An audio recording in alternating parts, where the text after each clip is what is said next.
PNP chief iniutos ang crackdown versus Pekeng Yossi. Gobyerno nawawalan ng 25 bilyong pisong kita.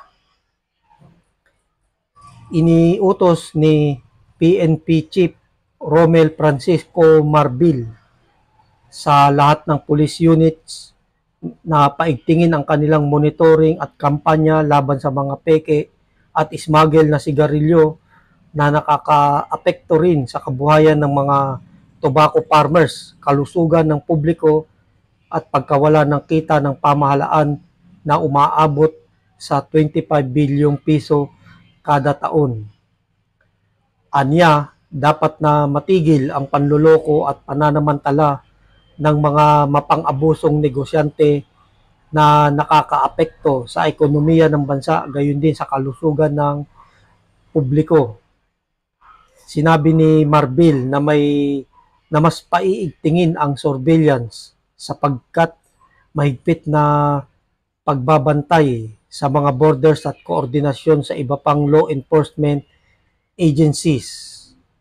Nabatid na ang kautusan ni Marbil ay kasunod ng ulat ng BIR na ang paglipana ng mga peke at smuggled na sigarilyo ay nagdulot ng 15.9% pagbaba sa kita ng pamahalaan noong 2023 na nagkakahalaga ng 25.5 bilyong piso lugi ng sumunod na taon.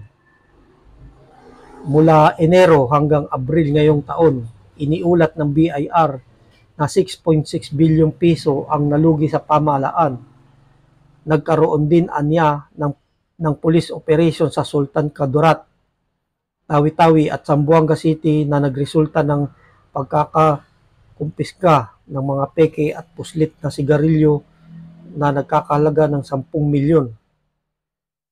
Napigilan ng mga pulis at Bureau of Customs ang pagpasok ng mga kontrabando na malaking tulong sa kalusugan ng publiko.